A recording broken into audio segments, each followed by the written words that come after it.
2 Tawarikh pasal 16 ayat 1-14. Perjanjian Asa dengan Aram. Pada tahun ke-36 pemerintahan Asa, majulah Baesa, raja Israel, hendak berperang melawan Yehuda. Ia memperkuat Rama dengan maksud mencegah lalu lintas kepada Asa, raja Yehuda. Lalu Asa mengeluarkan emas dan perak dari perbendaharaan rumah Tuhan dan dari perbendaharaan rumah raja, dan mengirimnya kepada Ben-Hadad, raja Aram, yang diam di Damsyik dengan pesan, "Ada perjanjian antara aku dan engkau, antara ayahku dan ayahmu.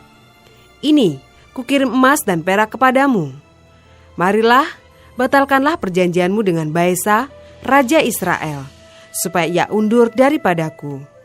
Lalu Ben-Hadad mendengarkan permintaan Raja Asa, yang menyuruh panglima-panglimanya menyerang kota-kota Israel. Dan mereka memukul kalah Iyon, dan Abel Maim, dan segala tempat perbekalan kota-kota di Naftali.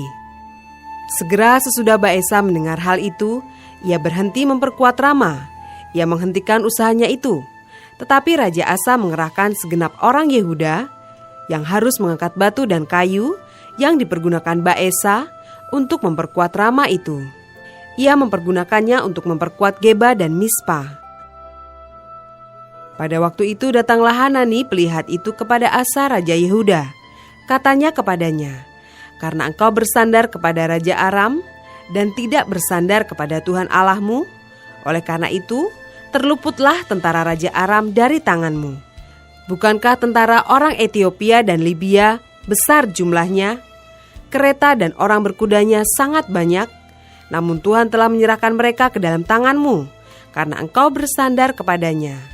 Karena mata Tuhan menjelajah seluruh bumi untuk melimpahkan kekuatannya kepada mereka yang bersungguh hati terhadap Dia. Dalam hal ini engkau telah berlaku bodoh. Oleh sebab itu mulai sekarang ini engkau akan mengalami peperangan."